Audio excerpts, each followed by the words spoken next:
So regional planning efforts are enhanced by recording time donated by attendees, volunteers, and participants. PAG collects data on the time dedicated to meetings and activities to apply for use as matching funds for grants and federal dollars. If you are paid with federal dollars, please let us know now. Time spent in preparation for this meeting will be estimated by PAG staff who are knowledgeable of the agenda and meeting materials. At the conclusion of this meeting, the session report will automatically calculate your time spent in this meeting. Time spent working on PAG RAT initiatives, programs, and special projects may also be eligible for consideration for matching funds. All right, and the next agenda item is the planning process progress. I'm going to turn it over to Mr. Jones from Kimley Horn. All right.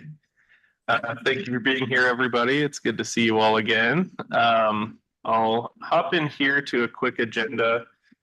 We're going to do some quick introductions. We'll give you an update on our planning progress since our April meeting. We'll talk through our existing conditions results. Joe will give an update on our public involvement. We've also done some additional analysis beyond our baseline existing conditions that we want to show you some high level results of now. And we'll make an interactive web map available for you later to review that in detail if you wish. And then we will also have a couple an interactive polling exercise as well as a discussion that we'll have toward the end that'll help us set our priorities as we move into the next phase here, which is going to be focused more on developing projects. So want to go around the room and then the virtual room very quickly and just have people give your name and organization. So I can start. My name is Chris Joannes. I'm a transportation planner with Kimley Horn, and I'm the consultant project manager. I'm Kristen Baltz, also with Kimley Horn. Joseph Fari, also with Kimley Horn.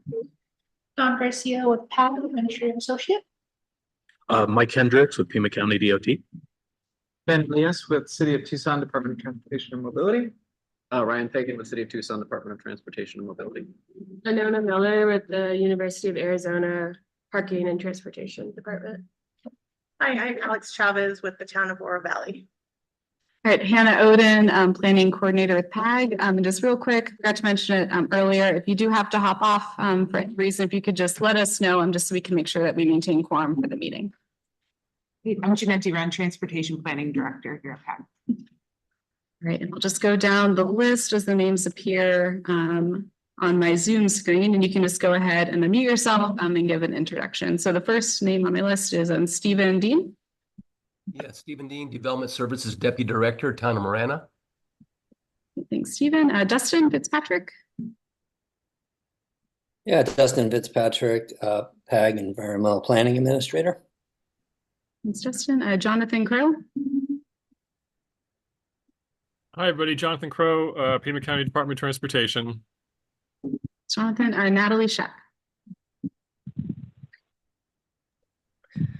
Hi, everyone. I'm Natalie Shepp. I'm with Pima County Environmental Quality. Natalie. Jennifer Hobart.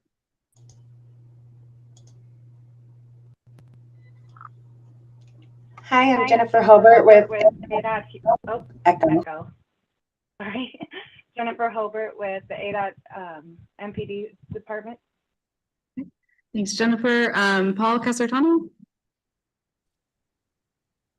Hi, everybody. Paul Casertano, Deputy Director, Pima County Transportation. Thanks, Paul. And Nalo. Hello, everyone. I'm Nalo. I'm the Public Works Director for the town of Sarita. Thanks, Nalo. And Josue. Hey, everybody. Josue Sapp, planner here at the City of South Tucson. Thanks, Josue. And Shamara. Shamara Smith, Transit Planner at Sunshine. Thanks, Shamara. All right. Was there anyone that I missed? All right. I think we're good. Okay. So we'll go through just a little bit of a refresher on the planning process here. So we have 6 primary tasks, the vision, goals, and objectives, as well as the regional connectivity analysis. We're right at the tail end of now. We've put together 2 draft working papers. We just received final comments from PAG staff. So here in the near future, we'll be wrapping that up. And we're moving into our regional corridor identification and evaluation, as well as active transportation toolbox. So regional corridor identification and evaluation is where we've done a few much more detailed technical analyses on the regional data set that we put together as part of task 2. And so we have some initial results and want to get some feedback from you all on if those are looking like they match up with your expectations. And then task 4, the active transportation toolbox, that is where we are putting together a list of preferred treatments for active transportation facilities across the entire Tucson region. And coming up with design standards and things like that to help member agencies implement those and have consistency across jurisdictional lines. Those last 2 tasks there will be starting later this year, and that's carbon reduction benefits, and then finally developing the RATP document that'll be early next year. Quick look at our schedule here. So we're here in September. We're kind of in the middle of our first round of public engagement right now. And going into our second technical working group meeting, you can see that we have started that corridor ID and evaluation task, and we're also right at the beginning of the active transportation toolbox task. And one ask that us as the consultant team and PAG will be reaching out to you all on is as part of the active transportation toolbox task, we're going to have a working session to develop what those preferred active transportation treatments should be and design standards should be. And so we'll ask you, or if there's other representatives from your respective agencies that would have really good input on not only the planning and deployment, but also ongoing maintenance and that sort of thing on those active transportation treatments. We want to put together a really solid list of people to be able to hammer through that in a working session here coming up. And then wrapping up the entire process here in May of next year. So I'll turn it over to Kristen, and she's going to walk us through the outcomes of those first 2 working papers that we've put together. Thanks, Chris. One thing I want to mention before we get started is near the sign-in table, there are 2 handouts that will reference some of the information we're going over in not only a review of the working papers, but also as we get into our discussions of task 4.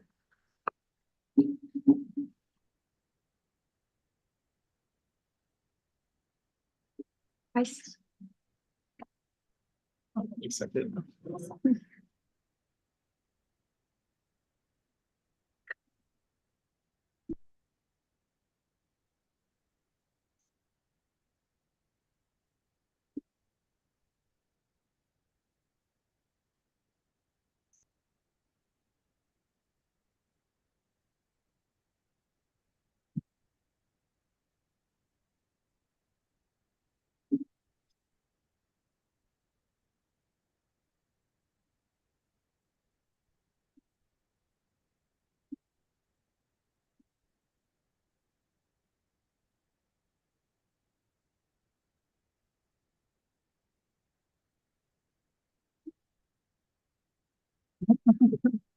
You all right? Yeah. Modesty panels, maybe. And for folks online, we're just giving it a second for people to get handouts and sign in.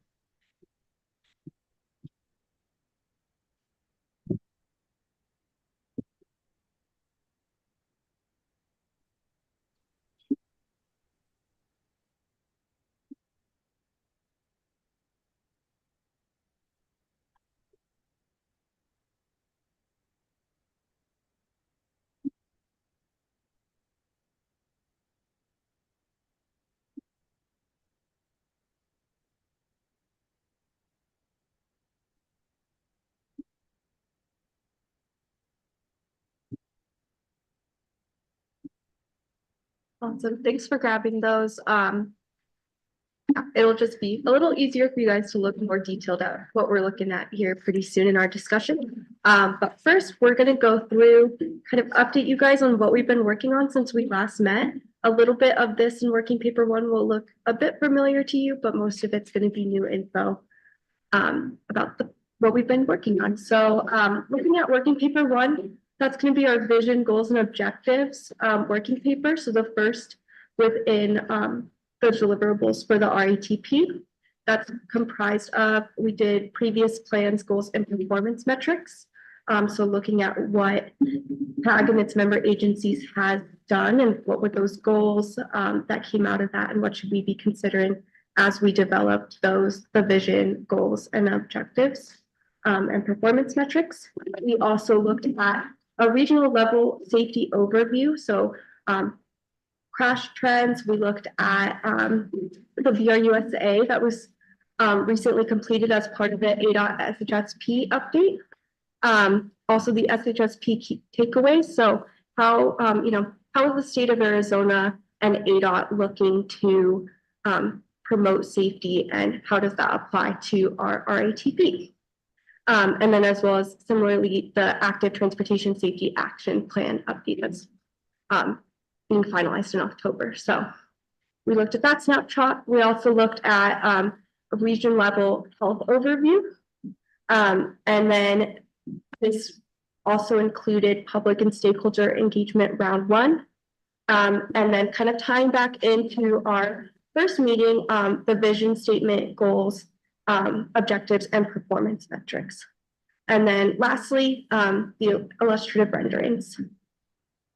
So jumping into that, previous plan goals and performance metrics. So for all of the member agencies within PAG, as well as PAG's plans and ADOT's plans, we took a look at what are the active transportation goals that are being recommended.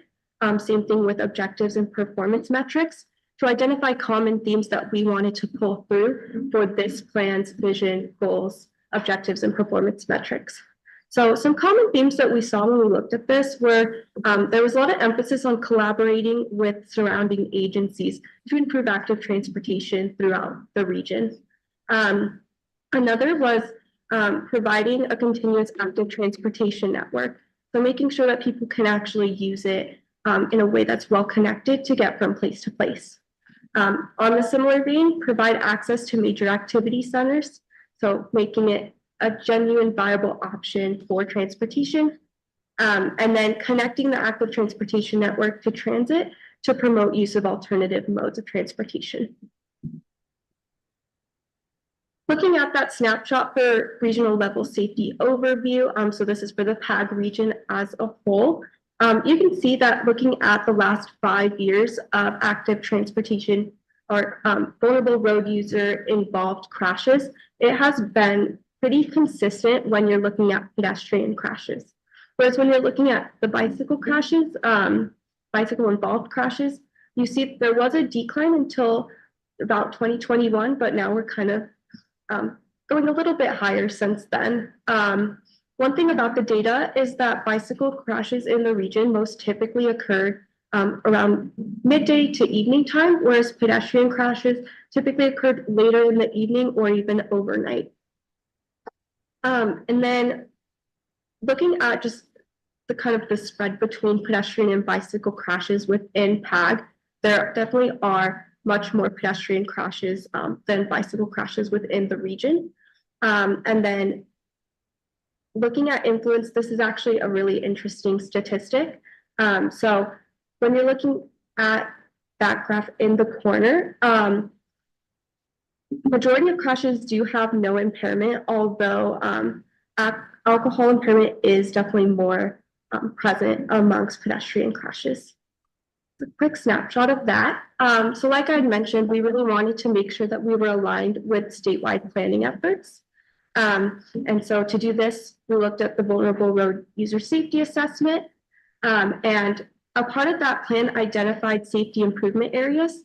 So through a variety of analyses, ADOT identified locations that needed more kind of resources and attention to improve VRU safety in that area.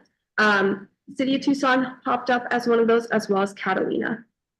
And then looking at the SHSP, so the State Highway Safety Plan, they identified a vision of creating shared responsibility so that everyone arrives safely home, and then a goal to reduce life-altering traffic crashes by 20% by the year 2030. So just something we want to keep in mind as we're developing our own vision and goals for the RATP.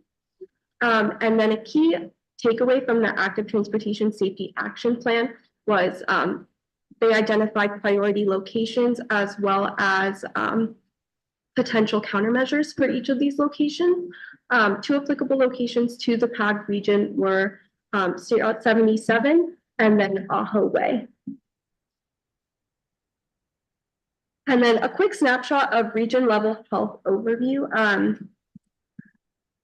This just kind of gives us an insight in, what's the health and what is health in the region and what are kind of some main contributors to health impact. So looking at that, we looked at a wide variety of contributors. So obesity, asthma, diabetes, mental health, and cardiovascular health to see what kind of the main contributors were. And those were obesity, depression, and high blood pressure. Kristen, it looks like we have a hand raised. Oh, okay. Paul, did you have a question?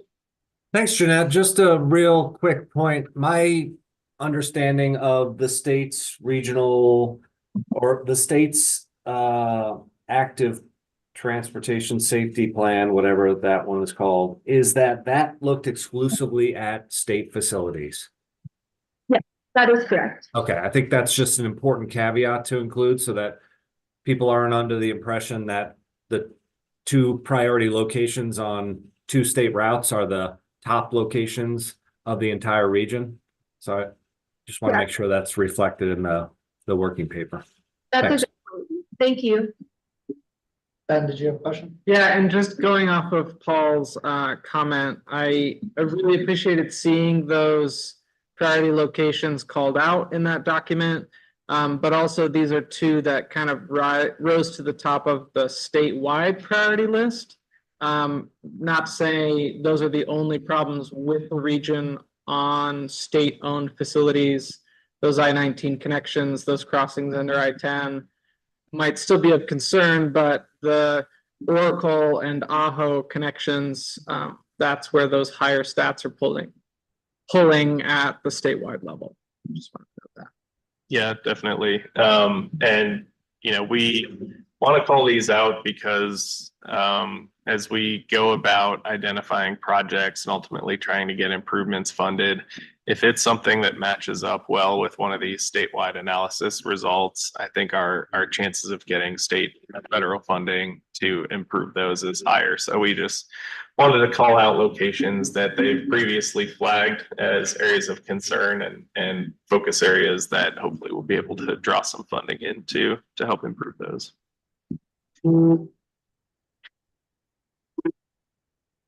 Great. And then, so moving on, we're going to jump back into the vision, goals, objectives, and performance measures. And like I mentioned, these will be somewhat familiar to you as we spent a lot of time workshopping them in our first meeting. Do want to mention that they have gone through some revisions, so this is more of just an update of where they currently are.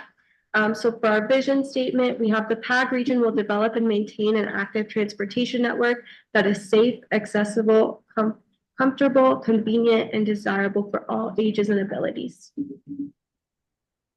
So jumping into our first goal, develop guidelines to provide consistent regional active transportation infrastructure that is safe, convenient, comfortable, and accessible for users of all ages and abilities. And then this one has 3 objectives underneath it. One thing I want to note is you'll remember back that we did have performance measures. Those still exist. They're just still in kind of being workshopped. So we didn't include them in the slides today. But objective 1 is promote cohesive, context-appropriate design standards for active transportation infrastructure across jurisdictional boundaries. So kind of leaning back into what we identified from looking at the previous plans and their goals and making sure we're stringing that through here and looking at kind of multi-jurisdictional projects and coordination. Support member agencies in their efforts to incorporate best practice principles into their general plans, development, workflows, and other relevant processes. And then objective 3, support member agencies in their efforts to reduce the frequency and severity of crashes. Okay, goal 2, we have encourage active transportation facilities to be maintained. So considering maintenance. Objective 1, promote well-maintained active transportation facilities across jurisdictional boundaries. Objective 2, track the physical condition of active transportation facilities.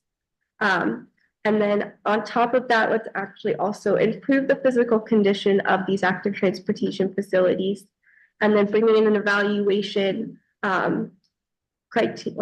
criteria to this goal as well, evaluate the feasibility of maintaining recommended active transportation facilities. And then objective 5, develop or utilize existing tools to identify and address locations in the active transportation network that are vulnerable to flooding. Goal 3, we have continually collect and track active transportation data to support data-driven decision-making. So expand data collection efforts to better understand active transportation travel characteristics. Ensure that best practices in active transportation data collection are being leveraged when appropriate. Develop regional tools to track safety trends by location and gaps in active transportation facilities. And then develop regional tools to track locations in need of heat mitigation elements. So goal 4 is going to be more producing that connectivity that we saw in the goal review. So prioritize active transportation infrastructure that connects to activity centers. So objective 1, reduce the barriers that limit access to the active transportation network. Objective 2, support jurisdiction members in their efforts to increase active transportation accessibility to local activity centers. Support jurisdiction members in their efforts to provide first and last mile walking and biking connections to transit to expand the reach of alternative modes of transit. And then support jurisdiction members in their efforts to decrease vehicle trips to regional activity centers. And then goal 5, this one is going to be kind of where our health analysis comes in. So promote an active transportation network that supports mobility, access, health, and improved air quality. So our first objective here, invest active transportation resources to address gaps in underserved communities.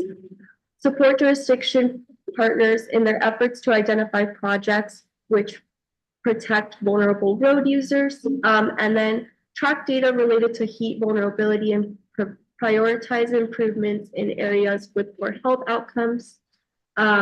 Objective 4, ensure users can access healthcare facilities via an active transportation network. And then objective 5, promote the use of active transportation by more network users to help improve air quality and reduce greenhouse gas emissions. So kind of thinking of a modal shift from vehicular to active transportation.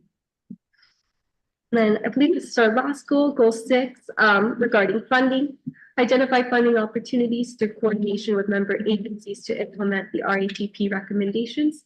So kind of making sure that what we're recommending in this plan gets implemented. So support member jurisdictions in their efforts to identify eligible funding for high priority projects. Supporting member agencies in their efforts to apply for grant funding, and then secure the region's fair share of competitive federal grant funds. And then similarly, what we looked at in technical working group meeting 1, we did look at these illustrative renderings the first time, but we have made some edits. So these are the most recent versions. Here's our bike facility. So in the top corner, we have buffered bike lane there.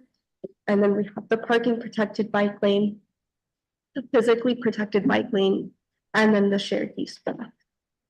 And if I could in for 1 sec, so the purpose of these, us as transportation professionals all really know what these look like, but this is to help the public visualize as we're throwing these terms around in our public engagement, or when we're speaking with elected officials. we developed these to help them visualize what we're talking about and how the streets would be laid out when we talk about these different treatment types. Oh, and it looks Good like, question. yes, go ahead, Jonathan. Thanks. So I'm curious, we don't illustrate in this page just a paved shoulder or a traditional bike lane that doesn't have any protection or buffers. Is there intention on doing it that way? Because that's kind of what the region mostly looks like and what people are going to be more familiar with. Sure. So we figured when people were discussing these, they would already have a pretty good idea of what those look like. And we were trying to show some terms that people may not be as familiar with to show what that would look like and how it would be different from a standard striped bike lane. But if we feel like that would be necessary to kind of help round out the different suite of treatment types, we could definitely think about adding a couple that show more prevalent bike facilities across the region currently. Yeah, I think that would be more clear because otherwise it sort of leaves the question as to what about all the other just on-street bike lanes that are there now? Do those count? Maybe if you're going to just show the new and proposed and innovative, then maybe include that in the title. But if you're kind of just doing an overview of what is out there and what kind of possibilities we can do, I would suggest you include at least one more image that shows just a traditional 6-foot striped shoulder or bike lane. Okay, thank you. I also support that because when I was looking at the figure, the map, with the active transportation gaps, everywhere that's considered a bicycle facility, a lot of it doesn't look like any of these. So I think that might be a point of confusion, like what is being considered a bike facility on this map that's not showing up here. Okay. I also just have a comment on the showed use path image. The showed use path has kind of fallen off the edge of the image. So maybe just, it looks like that's a 3D rendering. So hopefully that's pretty easy to adjust, but just so that it's not pushed at the very edge of the image. Okay.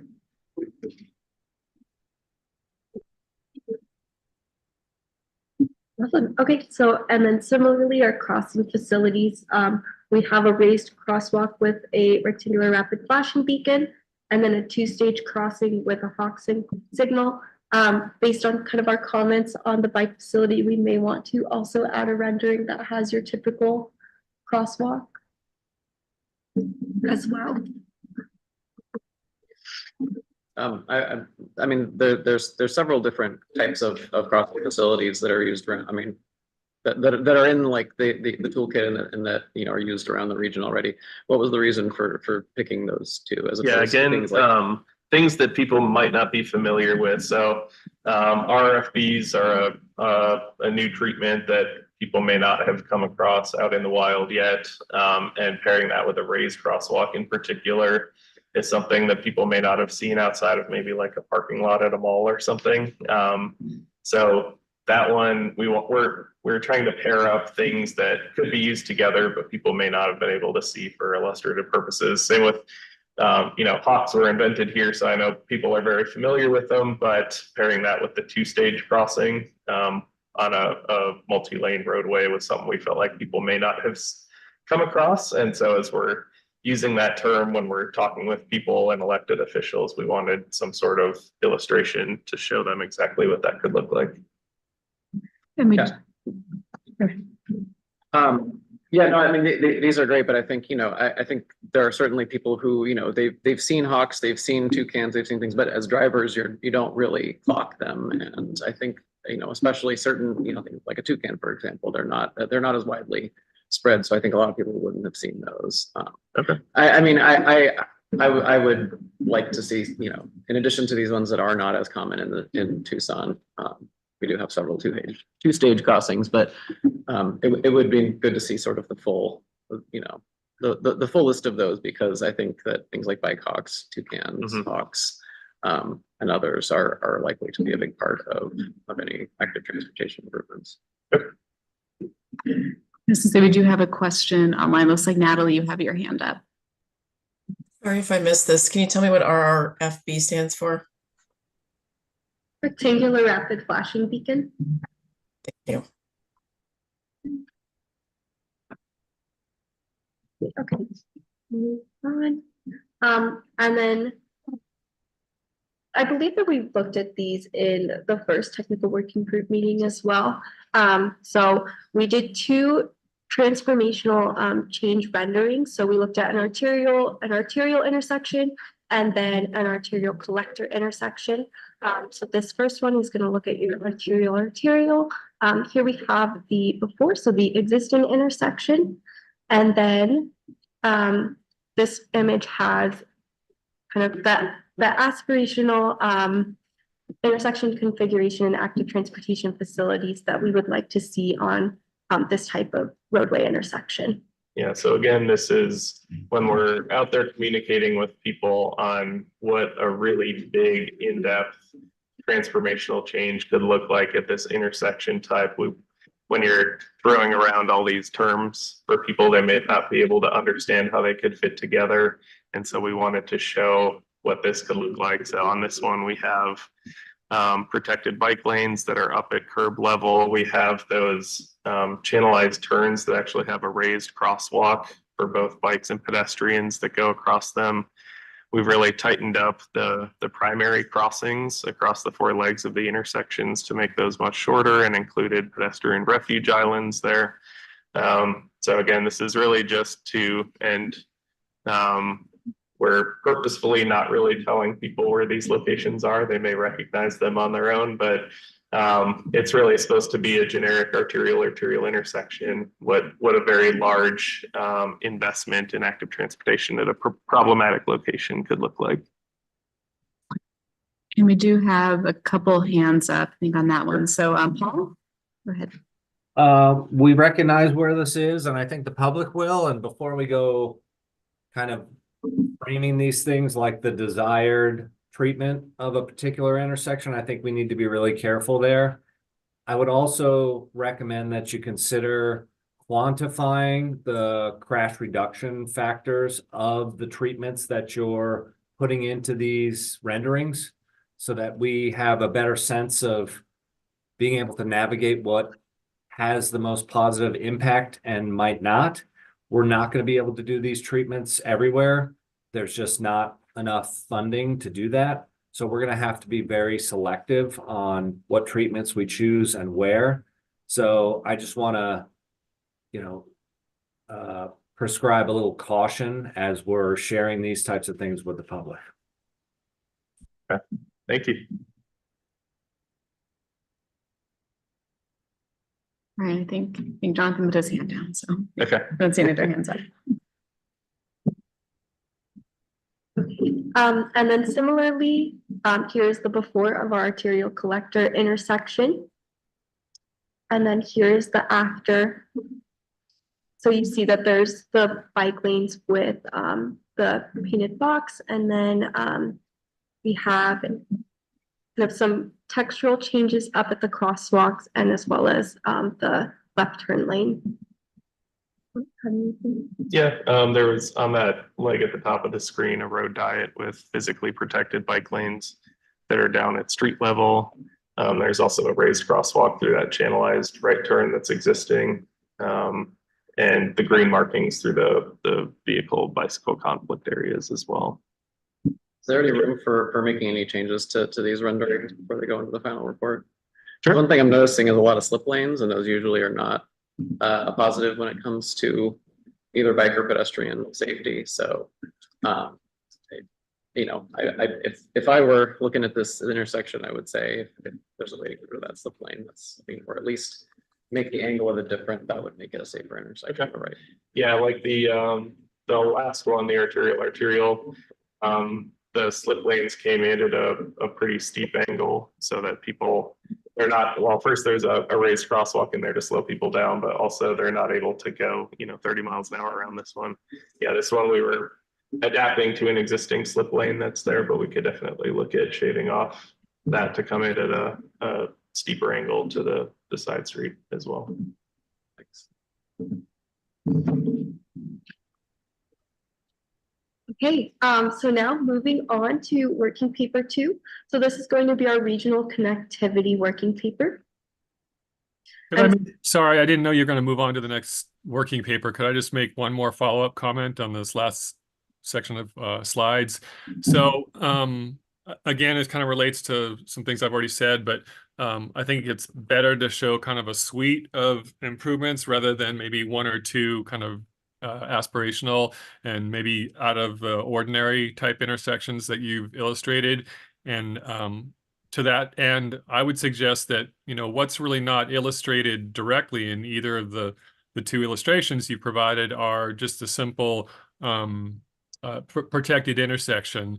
You know, if you look at NACTO, it's got, you know, some certain elements that are not illustrated in this particular design, nor are they kind of accurately reflected in the illustration of the Sunrise Swan intersection where where you've provided, you know, essentially slip lanes, which are not necessarily a preferred design element, as Ryan indicated previously. So in some, I think it might be better to show, you know, even another one or two kind of illustrations of different kinds of transformative changes. I think we're mostly going to be seeing in the near future, we've already seen some with the city, of these bicycle protected intersections, which have a few key elements that, as I said, aren't reflected in either of these two illustrations. And I think it might be important to reflect those examples in addition to maybe something else that you want to show on here. So that was just a follow-up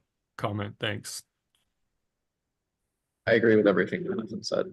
Another comment going off of Jonathan's, I think there's the ability to show not just a protected intersection, but a dedicated intersection that is kind of, you know, might be a little bit more attainable for some municipalities to use in their toolbox, and to a standard roundabout or a mini roundabout, if we're talking about conversion of certain major connection points, could be up for consideration as well. Okay. I think it would also be helpful on these to call out the different features that are being shown on them, so that people can tie it back to the toolkit or whatever. So you can say, you know, whatever different kind of active transportation enhancements, whether it's the, you know, if we do protect intersection, whether it's protected bike lanes, you know, it would be good to at least, you know, for the final product to kind of explain what's going on here. Okay. Thank you. On that note, we'll jump into working paper 2. So for this working paper, we did revisit those previous plans that we had reviewed in working paper 1, but instead of focusing on the goals, we're actually looking at what was recommended. So we looked at project recommendations, policy recommendations, and program projects to understand, you know, what's kind of already been in the works in our previous planning efforts. We also did a peer region policy review. We identified peers and reviewed Tucson City Code to see what was implemented in Tucson versus these peer regions. And then we did an existing and future conditions analysis by developing a regional data set for active transportation infrastructure, identifying equity focus areas, and then doing a gap analysis, which is one of the pages that you have in front of you. So in regards to our previous plan project recommendations, like I had mentioned in working paper 1, we reviewed a wide variety of PAGs and their member agencies' previous planning projects or plans, and identified quite a few active transportation recommendations. So in total, we had over 100 pedestrian recommendations, almost 250 bicycle recommendations, multiple crossings, and then just a few that were related to transit connectivity. And then these were all summarized in GIS and analyzed and condensed to kind of weed out any repeat project recommendations that may have been in maybe Move Tucson as well as another plan or something like that. We also identified 22 program projects from PAG's TIP as well as member agency CIPs, and then 4 policy recommendations. And then it is a little hard to see, and there are quite a few actual recommended projects, but these maps show the pedestrian improvement recommendations, bicycle improvement recommendations, and then transit and crossing improvement recommendations. As you can see, a lot of the actual like recommended projects that we were able to compile from this analysis is typically within Tucson's like core area rather than the whole county as a whole. And then for peer region policy review, this was a really interesting exercise. And when we were going about identifying peers, we did it in kind of a different way and looking at specifically an active transportation lens. So we looked at the percent of active transportation users, so people walking and biking. And we wanted to identify peers that actually had a higher active transportation percentage than Tucson, because we want to kind of strive to increase that number, right? So with that being said, we identified Portland and Madison, Wisconsin. Those do differ greatly in size, but their metro areas are pretty close to what Tucson is already producing for walking and biking percentages. And so with that being said, like Tucson has a really, really great percentage of people walking and biking. And so when we did this analysis, we wanted to look at their existing code versus Tucson's code to identify maybe what are some policies that Tucson can actually implement that that can increase that percentage of people walking and biking within the PAG region. And so the table on the side is just an example of kind of what our working paper looks like. So each of the 3 peers will have a table where we reviewed their policies. And then it has a description of the policy and then whether or not it's implemented in Tucson. One thing to note is that this is based on the code. So a lot of these things have actually already been recommended in one of maybe a member agency plan or a PAG plan in itself, but it's not yet reflected in the code. And so when we were looking at kind of where are those main gaps, one thing was like setting equal modal priority, and then also promoting the importance of shared mobility. So these were the 3 things that came up amongst multiple peers.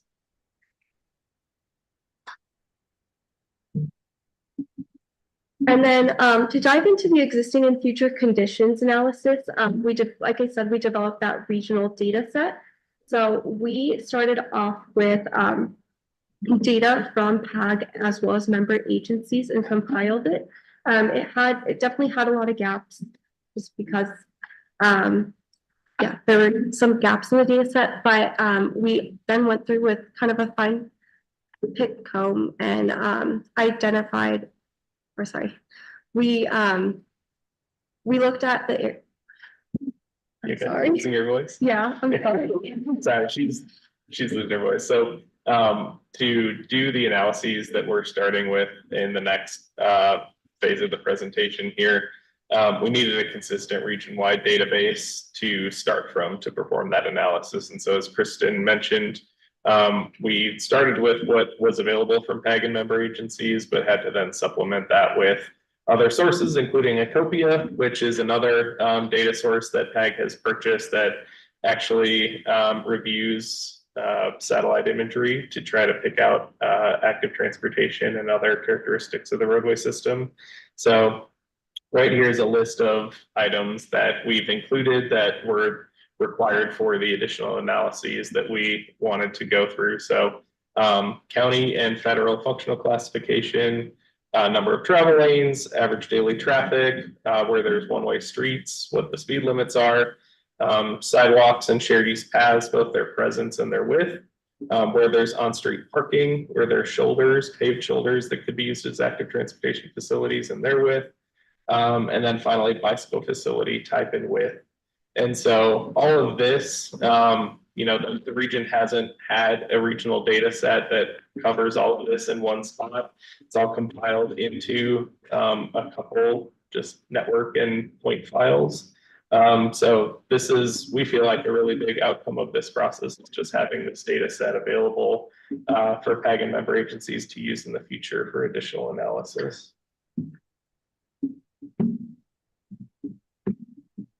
I can keep going. I'm good now. Sorry, everyone. Okay, so as part of our existing and future conditions, like I had mentioned earlier, we identified equity focus areas. So where should we be considering equity the most within the PAG region, since it is such a large area with a wide variety of equity needs. So to identify this, we compiled the Equitable Transportation Community Explorer tool from the ETC, as well as the Climate and Economic Justice Screening tool. And these are both US DOT sources. And so we compiled that to identify the areas with the greatest need, which you can see on the map there.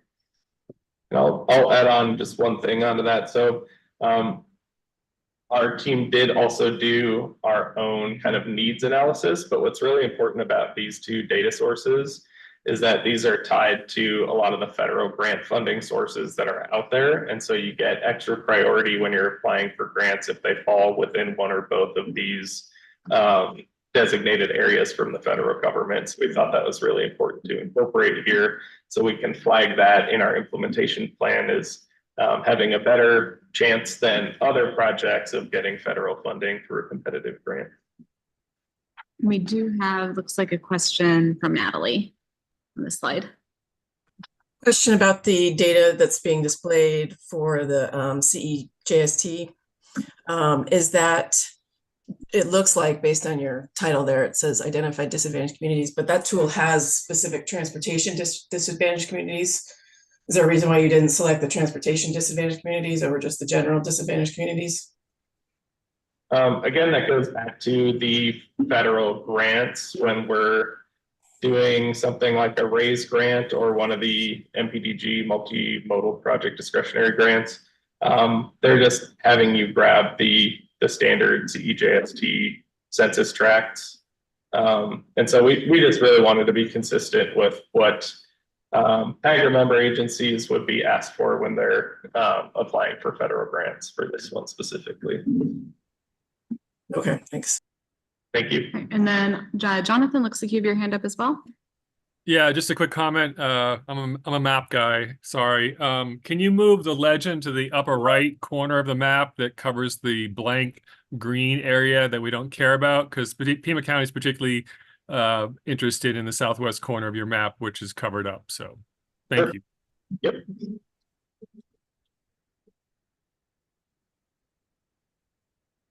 And then moving on, as part of the existing conditions analysis, we identified gaps that reference back to that regional data set that we created.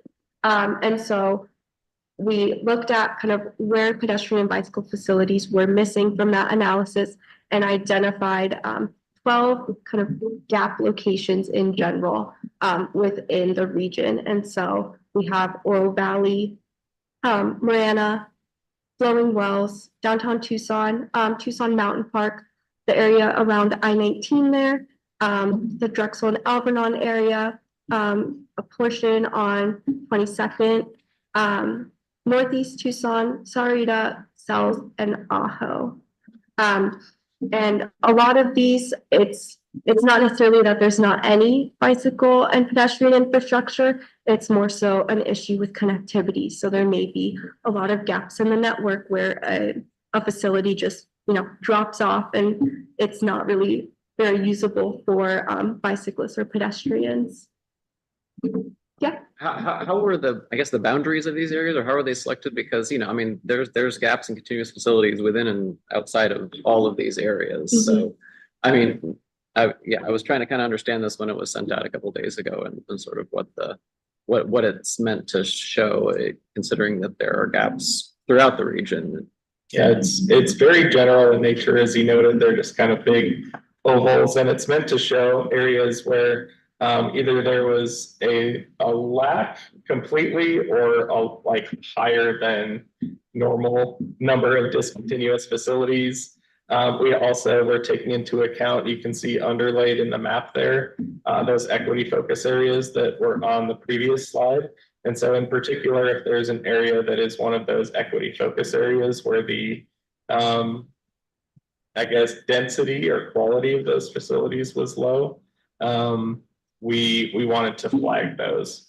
That's not to say there aren't issues or gaps outside of these, but these are when we were going through our analysis what popped out. As you'll see in the other maps that you have in front of you, we do have a much more detailed analysis of all of these, but this is at a very high regional level, places where we would expect to see relatively good connectivity due to the land uses and needs there, where we're not really seeing that level of density or quality of active transportation facilities. Looks like Jonathan has his hand up. Yeah, thanks. Yeah, so I'm going to go a little further and kind of just say that I really think this map is not very helpful and useful. I would strongly recommend that it either be changed or just deleted from the study at this point. It raises a lot more questions than it answers. You know, just off the top of my list, I mean, if we move the legend, then I think you identify the Southwest area, which the county just recently did a over a year-long planning study that looked at bicycle and pedestrian infrastructure and identified significant gaps and needs. Plus, most of that area is vulnerable users and equity areas. So I think we're missing a big chunk in the bottom left corner of the map just in and of itself. But I think it just raises questions about, you know, why these circles, why not? Circle 5, you know, the Tucson Mountains. I mean, we're not going to have a lot of bike and ped facilities except for, you know, trails through the trail system. So I don't think that is even warrants consideration compared to some of the other more much more urban areas that, you know, have demonstrated gaps. So I mean, I can appreciate the probably the desire to try to simplify and provide a summary and overview, but I don't think we're quite hitting the mark on this one. And I really think it's more problematic and really shouldn't be used at this point unless it gets changed considerably. Okay, thank you. Also, following on Jonathan's comments, I echo those sentiments. I think it's worth having a general discussion about where some gaps should be identified, but also just the way that the map is sorted with those very general areas circled and numbered. I understand we need to identify those areas and kind of start to call them out, but I know it's not a prioritization, but with Oro Valley and Marana coming up first and Saudita, Cells, Ajo are more rural and tribal communities, that like perpetuates the thought process of not prioritizing those areas. I know this is not a project prioritization tool, but just laying out the gap analysis map like that tends to reinforce those. Sure, yeah, fair enough. Natalie, you had your hand up? Sorry, I didn't put it down from last time. Oh, that's okay.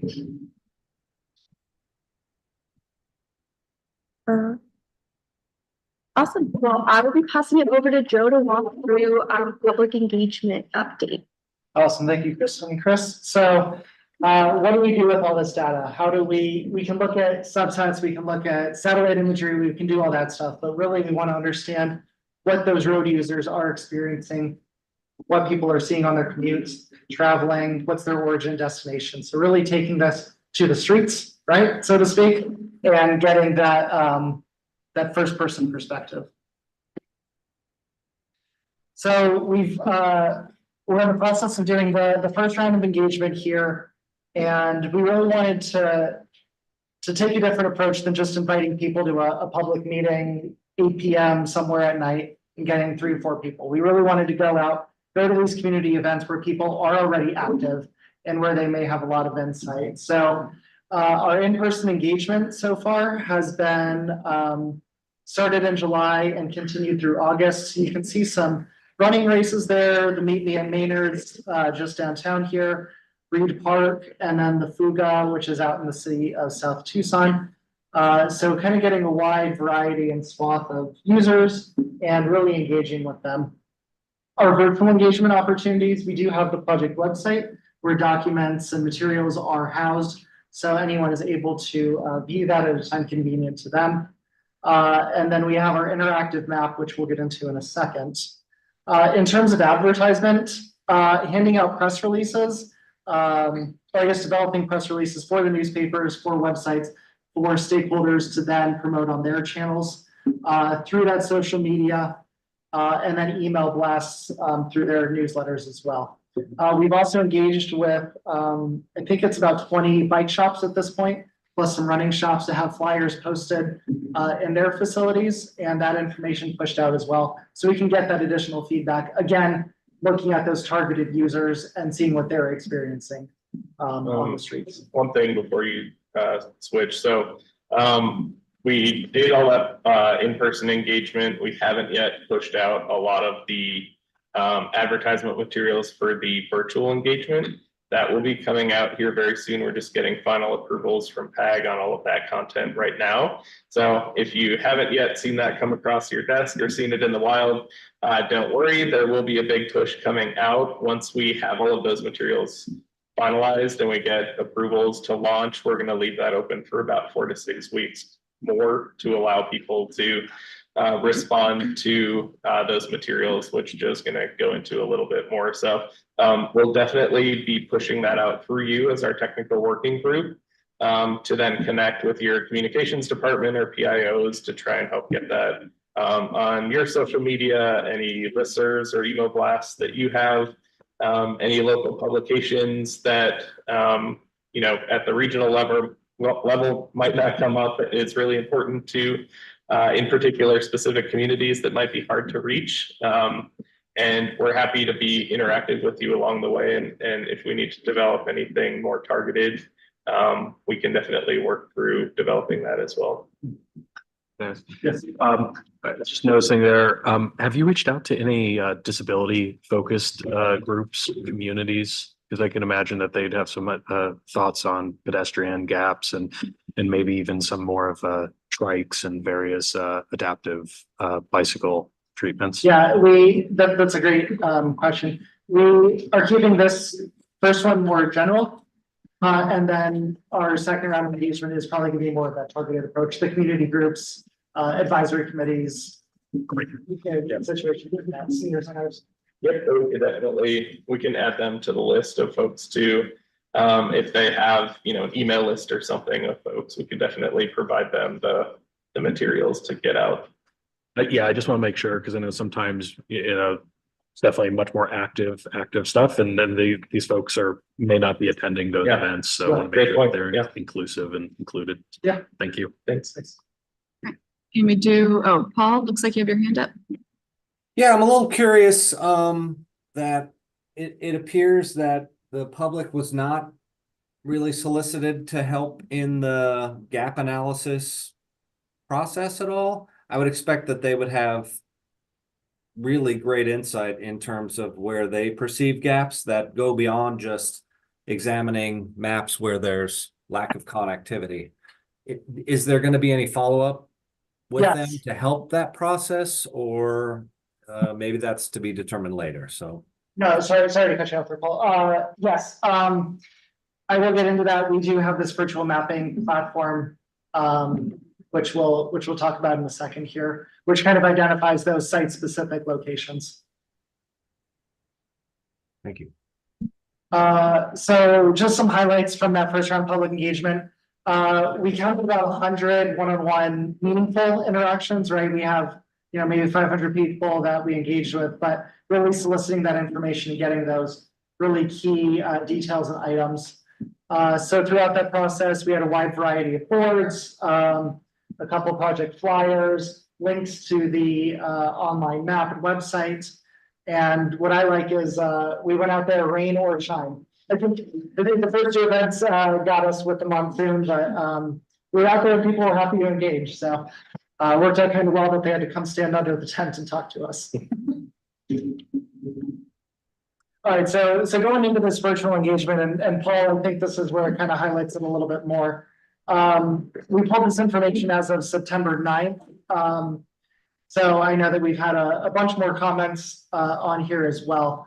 But what we've been pushing out is, we'll take those notes from the public, but we really want to get that spatially on the map as well to help identify and overlay and look at all that data in one cohesive spot. So we set up we call it public coordinate. It's a Kimley-Horn product, but it's essentially a social pinpoint map, allowing people to draw lines on the map and to leave specific comments, whether they have identified a missing gap location, where they have an issue, corridors that could be further studied for connection, other, miscellaneous, and then really focused on what is working well and where that can be applied to other areas. So this is just a little subset. We will be going through the comments and monitoring those as they come in and overlaying them, but we can definitely start to see clusters, right? Especially in the downtown, more urban areas. But it does expand out into Catalina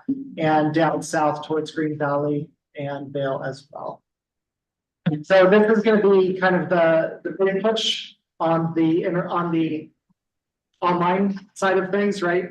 Here's the survey, or here's the interactive map. Please leave your comments and help us get that more refined approach. And Jonathan, looks like you have your hand up. Yeah, so I mentioned earlier that the county just this past year conducted the Southwest Mobility and Accessibility Study, and we used Social Pinpoint. We had an online map just like this for the Southwest area, collected a lot of bicycle and pedestrian comments that are specific to the map. And then we also had an online survey, which garnered about 400 comments or responses, and a number of those, probably 10 to 15%, were bicycle and pedestrian related. So given that that's pretty recent and it's in a similar format to what you're using, I'd like to offer up that data to contribute to this study, because I think it could be really helpful and provides a part of the county or the greater metropolitan region that does not seem to be shown, at least in these images right here, in terms of participation, and could really augment your data. Yeah, that would be great, Jonathan. I know I have your email, so we'll connect and be happy to look at that data. Great, thanks. All right, some themes that have been coming out of those comments so far, more off-street trails, protected bike lanes. Interesting, paint is not infrastructure, which is right, well, we know. It just kind of helps with that visual delineation. Hawks, we're seeing a lot of comments in the downtown areas. Working down here myself, I know that we have great connectivity. We have sidewalks and stuff like that, but I never really thought about the crossings at certain intersections or offset from those intersections. So pretty interesting to think about there. And then making more of the complete streets and the shared spaces, really having that community and cross-jurisdictional kind of feel is going to be important as we move forward. That's kind of an overview of the first round of engagement. Again, we're still working on refining a little bit of material, and then you will kind of see round 1B go out, and that's where we will ask for your help in soliciting that information like Chris spoke about previously. And with that, I will turn it over to Brandon, who is online. Yeah, is Brandon joined and everything? All right, Brandon, are you able to hear us okay? Hey everybody, yep, I'm here. I can hear you good. Do you want to do just like a 10-second intro for yourself as well? Yeah, no problem. Apologies for missing the introductions. We had a little issue with the code to log in, but we're here. So good to be here, everybody. Brandon Gonzalez. I'm a principal with Alta Planning and Design, based here in Phoenix, basically lead active transportation work. And I also have Kelly Dunn, who's on our team for Alta with us too. She's a data analyst that has been leading a lot of the data analytics work that we've been doing for this project and developing methodologies and overseeing kind of the execution of that work. So she's also on the call to help address any questions you might have. But anyway, our role is really supporting Kimley-Horn and kind of assessing the overall network as part of evaluating the future corridors that are ultimately chosen to carry forward into the active transportation plan and helping to get us there. So you can go to the next slide and I'll give an overview of some of the different tools that we used or that we assessed. I'm sure who's controlling it. My clicker stuff. We're getting there. No worries. Oh. There we go. All right, so some of the key analyses that we have performed so far, and right now we're just in the draft stage of these and doing a little bit of refinement around them, and I'll walk through these in a little bit more detail in the next slides, is level of traffic stress, so LTS. A pretty standard, kind of analysis that we do for a lot of active transportation work, and we did that for both pedestrians and cyclists, and I'll give an overview of that in just a minute. We did an equity and public health analysis to really kind of dive into a little bit more granular level as we're kind of making decisions around the development of the network and prioritizing segment outcomes. We did a segment or a safety analysis that's really focused on bicycle and pedestrian crashes and looking at the severity of those crashes over intersections and corridors across the region.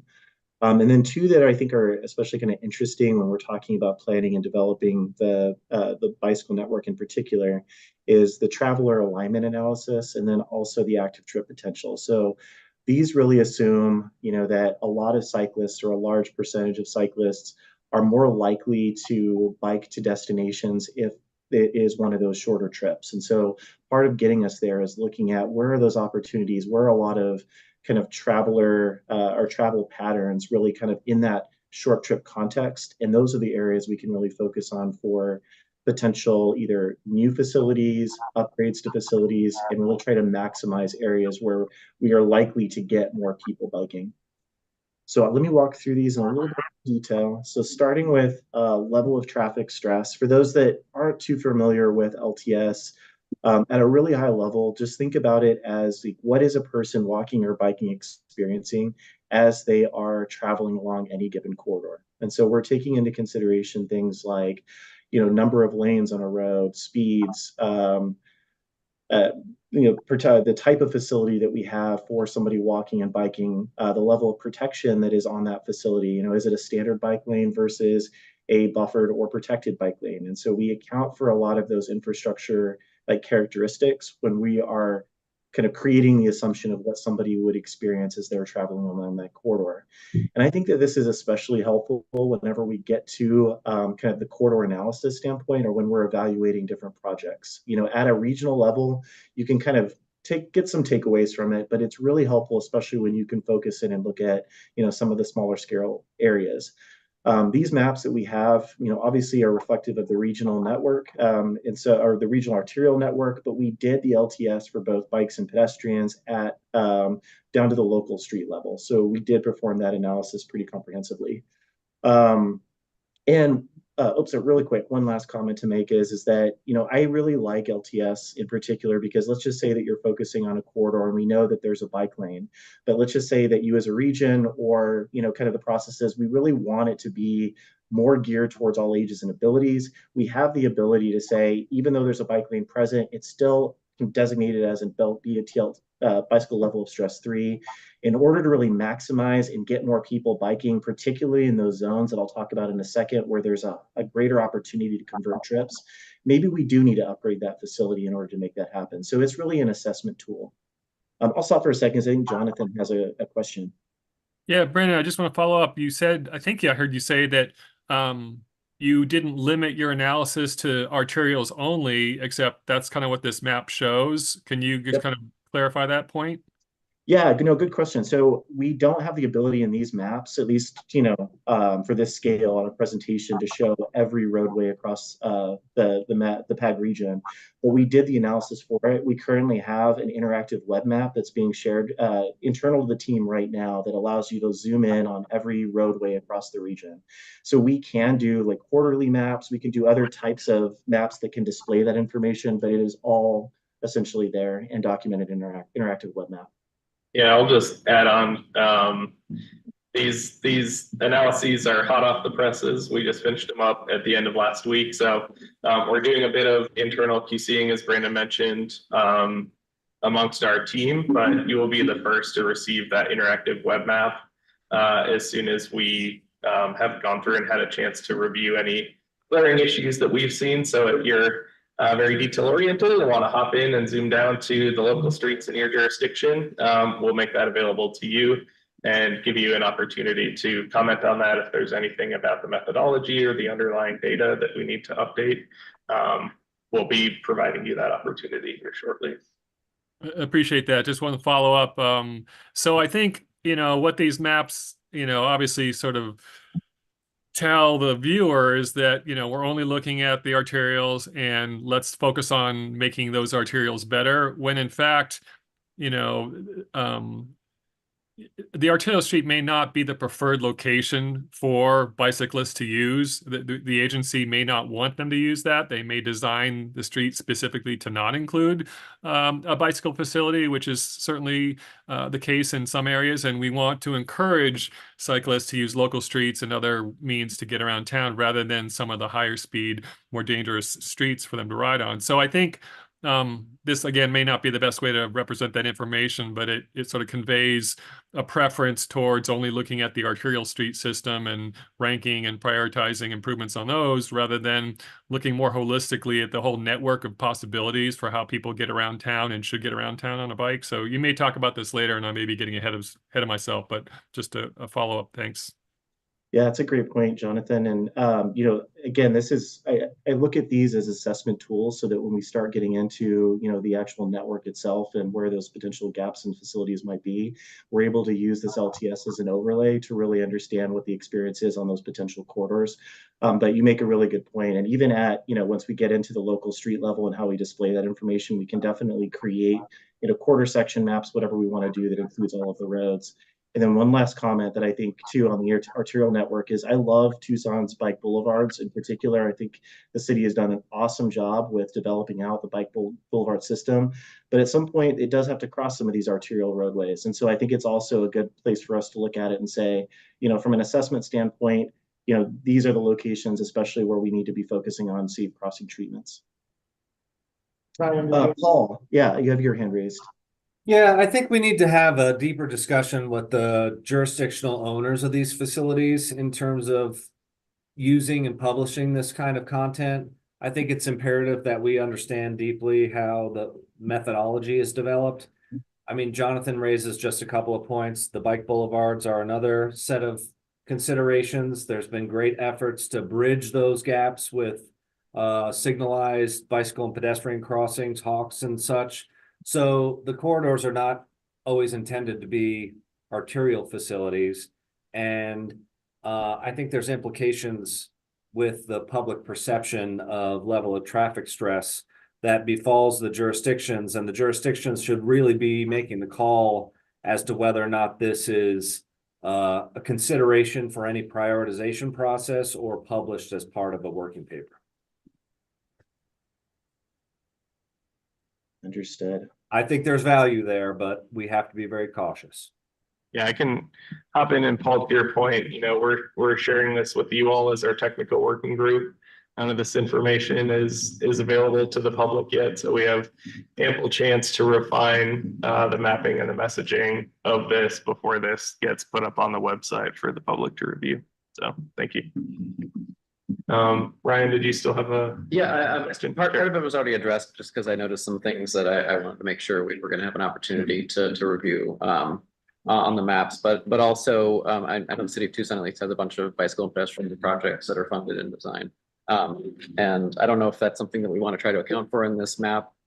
I mean, it certainly should be accounted for, I think, in the plan elsewhere. But if we know what a project is going to look like on a street that's going to be adding sidewalks or enhancing bike lanes or something like that, it makes sense to me that we would want to account for that, so that we're showing that. Absolutely. Yeah. So after we're complete on these underlying analyses, the next step is project development. And absolutely, if there's already a project, especially if it has construction funding attached to it already, we definitely want to make sure that we're not recommending that as part of the RATP when it's already, designed or something like that. So absolutely. Thanks. I had just a clarification question. In the analysis, did road shoulders count as bike lanes? So we have, and actually Brandon, you might be able to answer how that impacted LTS. We did quantify that as part of the regional data set. If there's a paved striped shoulder, we did include that in our regional data set, but I don't know, Brandon, if that in your LTS calculation if there's a differentiation between paved shoulder and formal bike lane. Yeah, I'm actually going to defer to Kelly on that, since you were a little bit more on the weeds on the methodology. Do you know, Kelly, on that note? Let me look that up specifically. You're basically saying if paved shoulders are treated as bike lanes. Well, there were some areas on the first map, not necessarily what we're looking at now, but the active transportation gaps where bike facilities, representing bike facilities in certain areas where I know there's not a bike lane there. It's just a road shoulder that maybe is paved up to a point and then the rest of it is a gutter, which is not, should not be considered a bike lane or bike.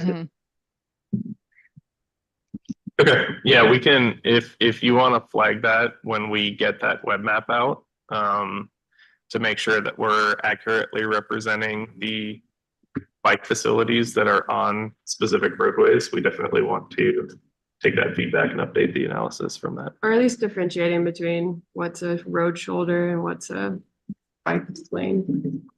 Yeah, I think we did try to differentiate. So it may be that the underlying data counts it as a bike lane instead of a road shoulder. We can look at that. Yeah.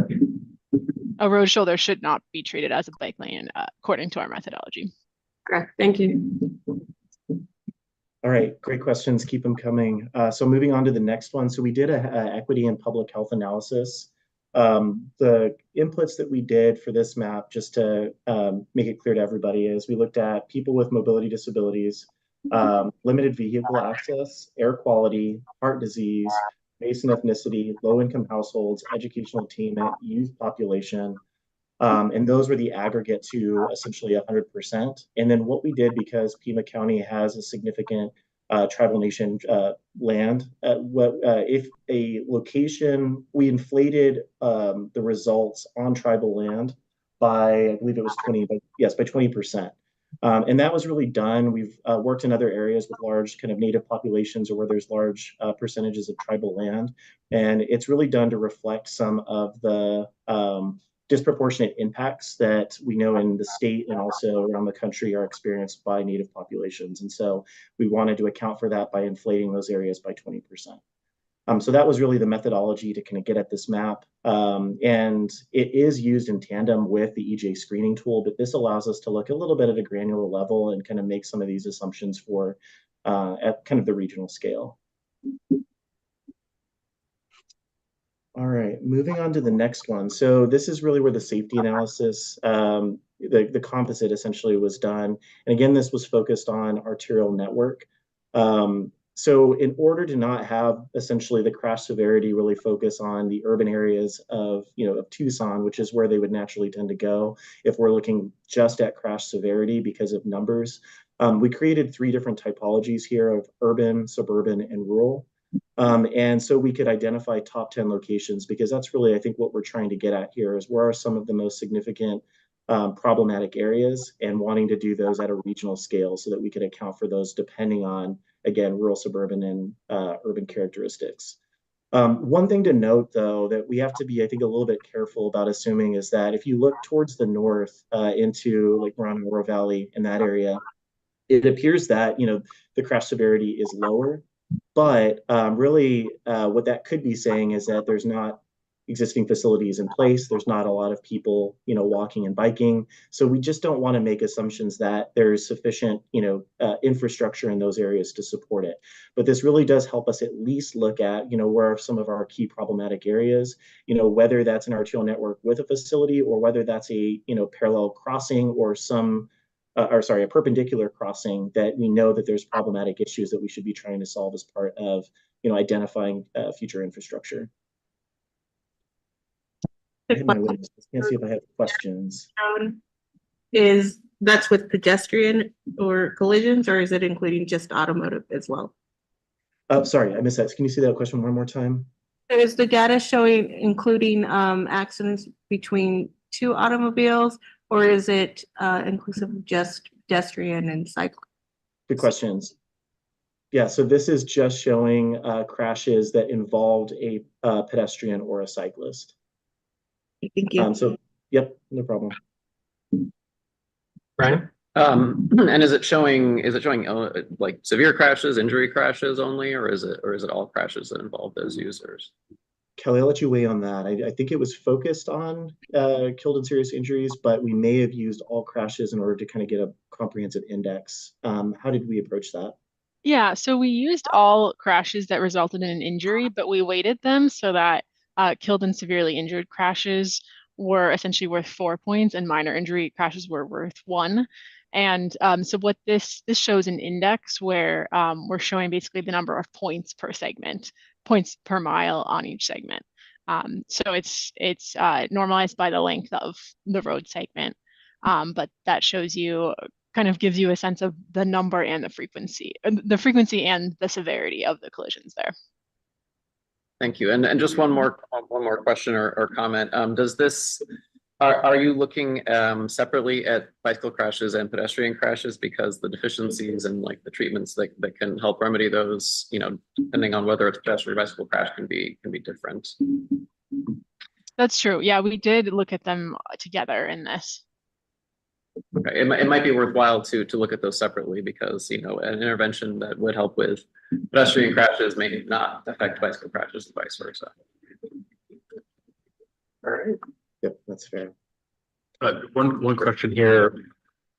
Could I guess first question is, how is high density compared to low density? Is this a number value, or is this taking the data that was provided and just using a distribution and assuming 20% is low, 20% is high, and vary it between that?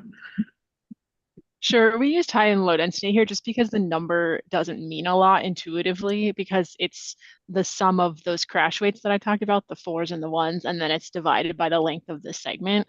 So it just ends up being like 18.7 or something, right? And we didn't want to confuse that with the number of crashes since it's a different number. And so this is it's just relative to the region. And then just another question on this. I know you briefly explained the way that you got to this number. Is it possible to share a calculation of a sample segment with us? It doesn't have to be now, it could be offline, but just something to for, quite frankly, me to understand how these numbers were calculated. Sure. Yeah, I could probably sketch up something real quick in PowerPoint and share with you in just a minute. I don't know if it's possible to share a screen on this, or is that? So yeah, I mean, we're gonna document all the methodology. Okay. Yep. We use when we develop this working paper, and yeah, we can include it in the examples. Do it there. Okay. Yeah, and just to Chris's point too, that every single one of the analyses, we have a kind of pretty detailed methodology paper that we'll be compiling to go along with this, so everybody will see sort of the details of the approaches. Wonderful, thank you. Yeah, questions? All right, actually, I'm going to skip. Can we go to the next slide? And then I want to come back to this one. Thank you. So the final two kind of bigger picture analyses that we did, this is an active trip potential analysis. And so essentially what this is looking at the census block level and understanding where trips are originating and ending. And again, trying to maximize a lot of those shorter trips for potential conversion to active modes. And so this was done, basically using the regional travel data and looking at where we can potentially capitalize on some of those trips. And then what we did is this was the subjective part, and something that would really appreciate this group's input on in particular is where are some of those focus areas that might be outside of the city of Tucson? Because right now, a lot of kind of the focus has been within Tucson, which really makes sense if we're looking at numeric conversion, but that doesn't mean that there's not great potential areas for conversion, outside of the more populated areas. So we took a first pass at sort of trying to identify those outside of Tucson, came up with a few, but I really think that that would be a valuable input tool from this group, is kind of thinking a little bit more holistically about what some of those other areas might be. Because I think this is going to serve as sort of a key input into, developing the overall network and where we could potentially capitalize on some of those trip conversions. And then now if we go back to the previous map, this one is related, but not exactly the same. And so the previous one was really looking at where some of those trips are happening at the block group level and where we could potentially capitalize. This one is looking really at the corridor level. And again, this one is focused more on arterials, but that doesn't mean that we have to focus a potential facility on the arterial itself. What we're trying to say through this map is that these are the locations where we have a great potential on a corridor level to convert vehicular trips to active modes. Again, capitalizing on the idea that people are more likely to bike, particularly if you're not already a bike enthusiast, if you're able to do that in a shorter trip segment. And so this really helps us to kind of look at some of these key corridors where we could capitalize on those active mode conversion trips. But I look at this too as saying maybe there's some really great parallel corridors of local streets that we could really focus on for that facility. So this isn't, again, saying that we have to put the facility on these corridors, but this is helping us to refine and get at those locations where we could really, capitalize on those with facility enhancements, new facilities, even if they're parallel to the facility that's shown. So again, there's definitely crossover with active trip potential, but this is looking at those corridor level trips. Just a quick comment. I think the third bullet is not untrue, but I think the reality is that unincorporated Pima County has everything from very urban to very rural.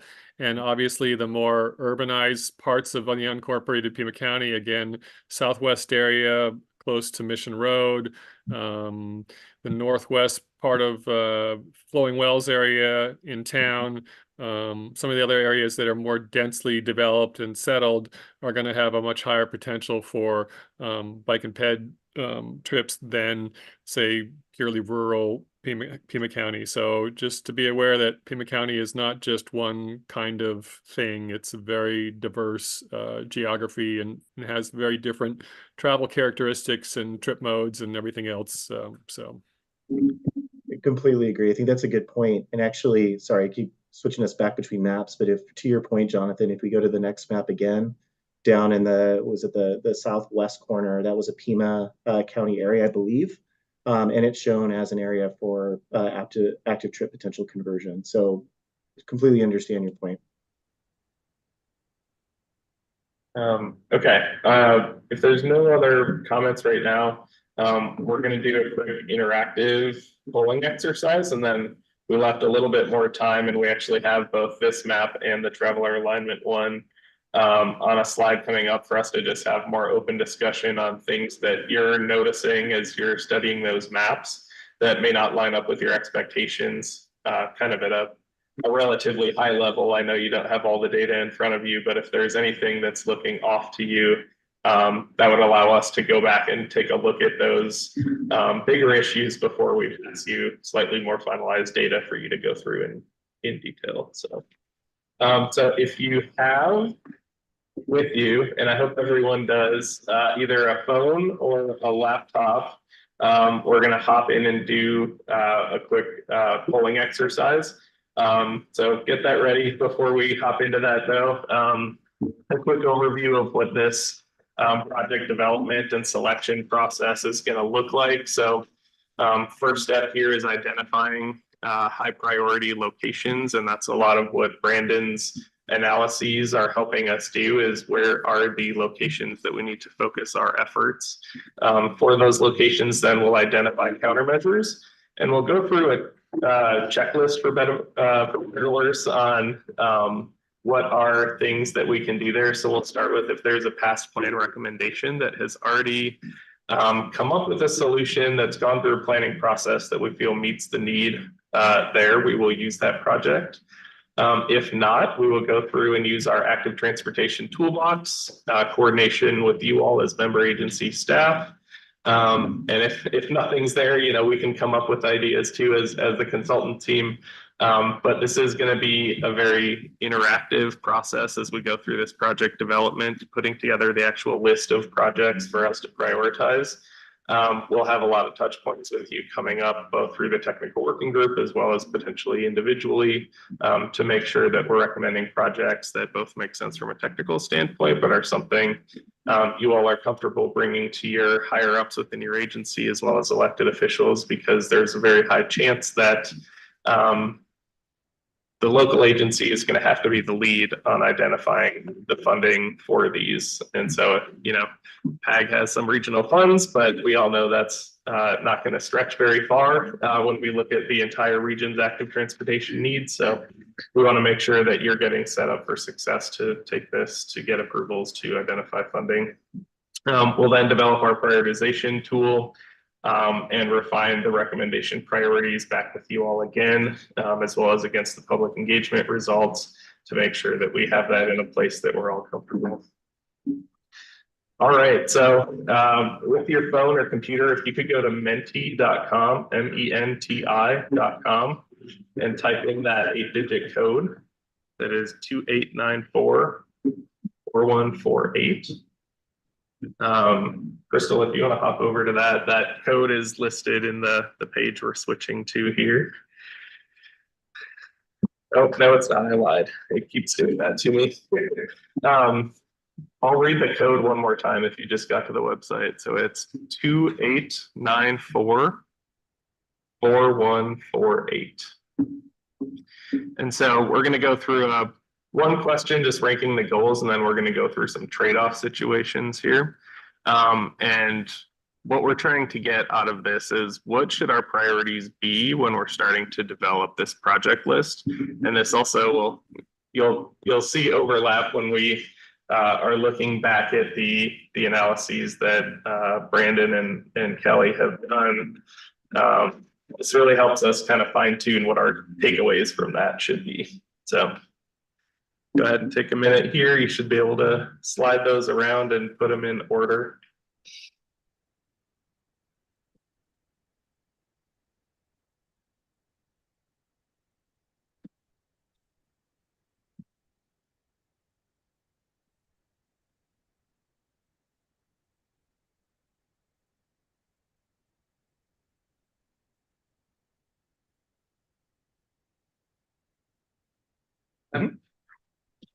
I'm trying to, I'm just trying to understand sort of like, this is relating to like how projects are going to be prioritized, is that right? Or because yes. I mean, encouraging facilities being maintained or promoting an active transportation network, like, I don't understand how that kind of fits into project prioritization. So some of the goals are a little more back of house here with maintenance and things that the public, you know, may not be that interested in. But we really just want to get a sense from a very high level of when we're looking at developing projects or developing that active transportation toolbox, where should the primary focus of our content and messaging be? And what does it mean to promote an active transportation network, or to encourage facilities to be maintained? Like, what does that look like, and what does that mean when the rubber meets the road, I guess? Great question. I mean, we can encourage all we want, but that's not going to build improvements that are going to, you know, affect people, I guess. I'm just trying to understand the applicability of this to the plan and to the, you know, the ultimate like deliverables that we're going to get. So I think some of these just help us figure out, you know, I don't really know exactly. I think, you know, we're just trying to get a sense of where you as staff are seeing issues that come up from an implementation and a funding and a maintenance standpoint, trying to figure out where we need to provide the most amount of content to help you do your job on a day-to-day basis. And as we're developing projects and developing our active transportation toolbox, where do we need to be putting more emphasis and direction in there to help you either bring this to the public, bring this to council to try to get things implemented. So Ryan, is your question on what's currently in first place, promoting active transportation? I mean, it's about all the questions, I guess, but the, you know, yeah, I'm just trying to sort of understand how this relates to the end product. I mean, I think the end product is gonna, you know, be a really useful thing, but I guess like encouraging and promoting, I don't know what that looks like and what that ultimately helps. I think, right, we can identify projects and improvements, but there's also the educational piece of it. How do you get to the facility? How do you use it? What is a bike lane? How do you navigate through this corridor? So it could be, maps or information like that could also be an outcome, the recommendation too. So that promotion and the health and the public, public safety kind of approach to it. Yeah, just trying to get an idea from you as staff of where do you need the most help and guidance? Where do you need the most help back up when you're trying to go through the process of getting projects funded and that sort of thing to help us kind of calibrate our messaging and that sort of thing.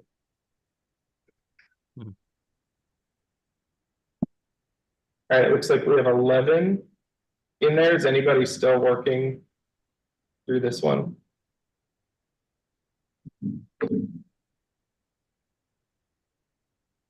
Okay. Oh, one more just slipped in. So, yeah, it looks like promoting an active transportation network that supports mobility, access, health, and improved air quality, and then guidelines for safe and convenient and accessible infrastructure. So I think what we're seeing is some things that may not be specifically limited to the infrastructure on the ground, but how are we reducing vehicle trips? How are we giving you guidance on what types of facilities that you should be building? That's very important to you all as a group. I'd like to comment on that. I mean, my 2 cents is I don't find that to be very valuable to me. I think City of Tucson is the leader, obviously, in the region for developing and leading with innovative bicycle and pedestrian improvements over the years, and the rest of us are trying to catch up. But I don't think it's going to be very helpful. I don't see the value in PAG developing and standardizing guidelines that we can then choose from. I think the city has been very successful kind of leading the charge on their own and developing and experimenting with different facilities. The county is now starting to do that with our West Valencia project. If an agency feels like they don't have the resources to go out and research and promote and try out different designs, then I'm sensitive to that. But I just don't see that having PAG establish guidelines that kind of maybe one size fits all isn't going to be really helpful to the jurisdictions who have already done a lot of work and are continuing to do a lot of work with developing our own standards and our own guidelines internally. I think what we can rely on PAG to do is help us find funding and help channel what limited funds there are to do these projects. And that's kind of where we are leaning on PAG to help us out, but not necessarily giving us cookie cutter design standards that we can borrow from. I mean, there's a lot of data, a lot of information out there that everybody can use. So that's my 2 cents on that particular goal. So I think one thing is we're going to go through a pretty lengthy process on that active transportation toolbox. So it's not cookie cutter recommendations from other areas. We certainly want to take in everything the city of Tucson has done, as they are a leader in this field, but we also want to make sure that the treatments recommended are acceptable to adjacent agencies so that people are moving from one jurisdiction to another. The type of facility and how it should be used is consistent so that people know. I can interrupt. I think that's a good point you brought up, and I just want to call you on that before you make another point, is that not all jurisdictions and political leaders are going to agree on all of these different recommendations. Some agencies, for example, may not want to employ certain options, design options that other agencies have. And I think that's okay. I think that's just the way it is. But if you try at the outset to establish a universal set of design options and ideas that need to get buy-in from all the jurisdictions and the elected officials, I think that's going to be a challenge. And I think it's going to potentially be an impediment for any of the agencies individually to move forward. So again, I don't think that's kind of the right orientation for this approach. Okay, we can talk more about that as a team. All right, so we're going to go into a series of trade-offs questions here. And so these are quicker than the other one. Essentially, you have 100 points to give out. And so if you were deciding between these two options of what the focus of our plan should be on. But I have a question that I would like answered before we start answering this, so. Okay, so other than if you want to go ahead and start, essentially you have a budget of 100 points. If you want to assign them kind of in your mind, what you think proportionally should be the focus of the plan. We'll go through this series really quickly. Sure, Brian. So what do we mean by regional connectivity in this context? I feel like that term gets tossed around a lot and people have different ideas of what that means. So I think it would be helpful for us to have a shared understanding of what that means in this context. So as you noticed when Brandon had that map, that was the kind of green scale one that showed where there's active trip potential. One potential path forward is to really focus on those and make sure that we're leading people from origins to destinations that are within a handful of miles of those. Another approach is we need longer, consistent facilities. So if somebody's in one part of the region traveling to another part of the region, we want to focus on these kind of slightly longer distance connectivity programs and projects and corridors that are going to be continuous for longer periods of time rather than kind of like a burst out from these key activity center nodes.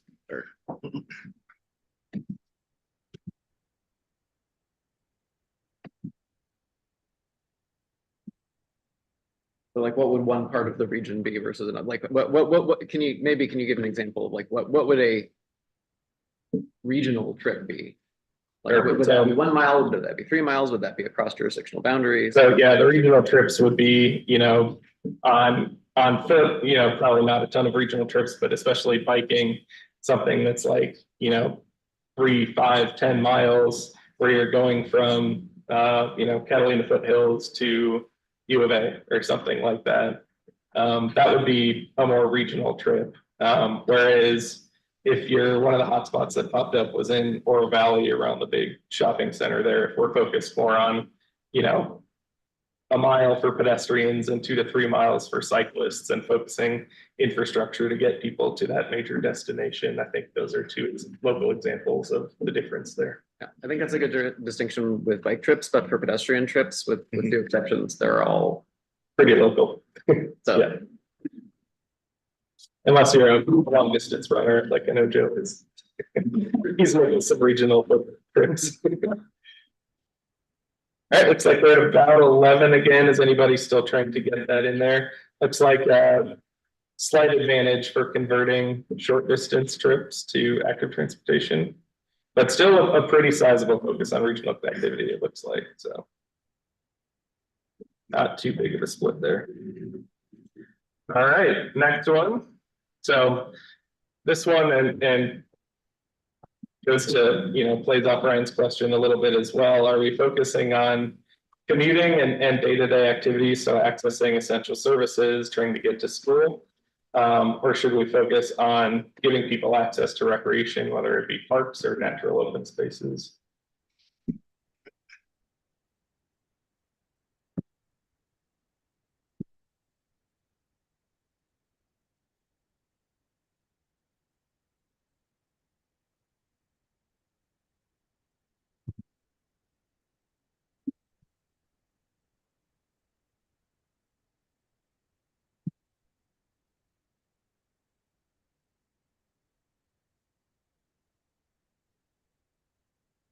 All right. So this one a little bit more of a split, bigger focus on kind of trying to convert trips that people are doing on a daily or weekly basis, over focusing on the recreational elements of active transportation. Just want to raise one point. It's not all about converting either. It's about making, there are people who are making these trips out of necessity on, by walking or biking too. So I just want to make sure we're accounting for, we're not just trying to convert, but we're trying to actually, improve the experience and the safety of the trips that are happening. Good point. All right, next one. Should we focus on more mileage of standard facilities? So just getting, standard bike lanes down where we can, or less mileage but higher comfort facilities. So focusing on protected bike lane, shared use paths, that sort of thing.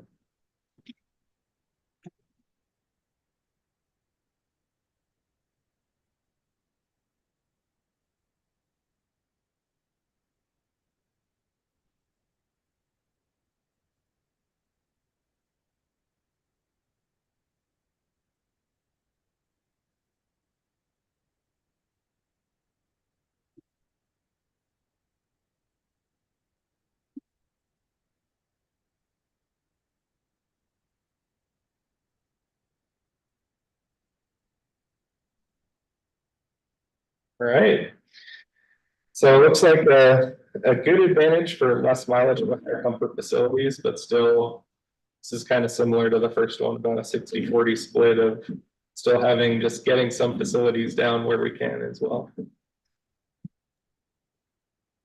So I think it's important for us to all kind of understand that I don't think that should be taken as a mandate necessarily. I think there's going to be a mix of some of this and some of that for all of these split down the middle types of questions. So I just want to be very cautious on how we frame this and how we use it. Sure, it gives you some insight, but it should not be misconstrued as a mandate to pursue one thing over another. Okay. So next one here, focusing on, I think it used to be the first one was tried and true treatment types. So what are things that have been treatments that we've used for a long time that people are familiar with, know how to use, versus things that maybe push the envelope a little bit, give people more protection in some ways that they may not have seen before in the past.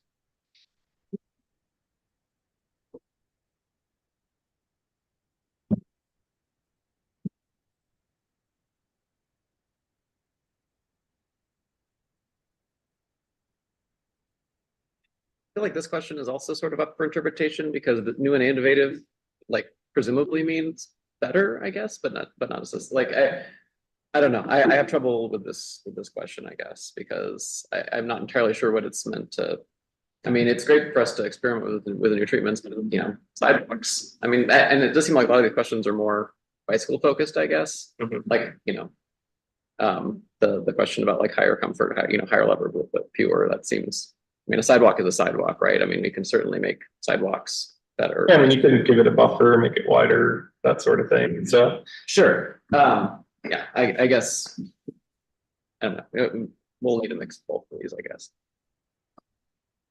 Okay. Again, here coming to that same old 60-40 split, but looks like there's at least some appetite for trying some things that are and you know, I forget if it was Jonathan or who before, but said that Tucson's done a great job in developing these newer treatment types. That I think that there's momentum behind continuing to try and push the envelope there, or for jurisdictions other than the city of Tucson to maybe take and try some of these as well. All right, I know this one came up before, so focusing on more direct routes on potentially higher traffic roads where we need larger interventions versus potentially less direct routes on calmer roads.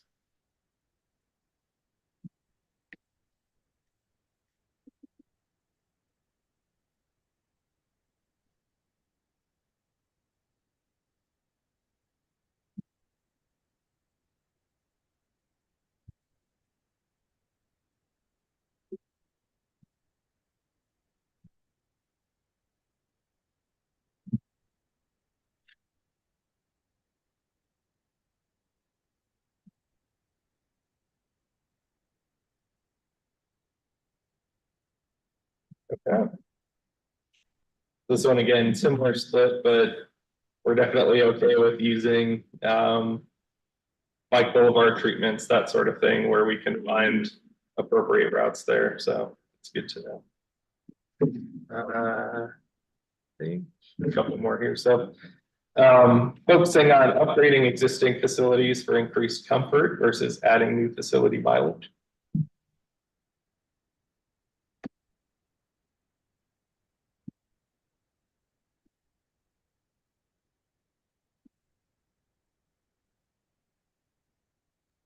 I'm talking an awful lot here and I apologize, but you know, I'm thinking of bicycle facilities versus pedestrian facilities, and I think the priorities there might be very different. And when, you know, for example, Tucson, we got bike lanes on almost every road.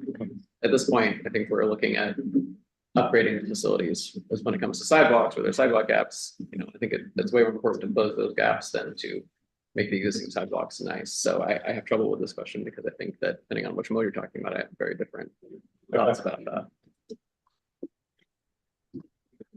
I just want to add too, I mentioned City of Tucson doing, a great job, but I mean, Oro Valley is an excellent, they've done an amazing job historically and are continuing to do an amazing job by putting in off-street paths along a lot of their arterial roads. So they're creating really much better, safer, more comfortable facilities.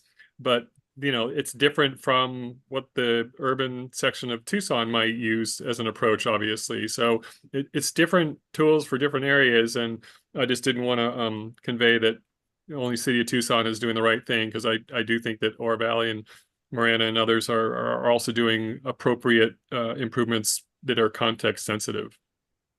Sure. All right. This one looks like we're actually pretty evenly split. So we'll definitely want to make sure that we're not preferencing one more than the other in our prioritization or our project development. All right, I think this is the last one here. So a freeway budget here, accessing the regional trail network, accessing transit, and maximizing active transportation trip generation.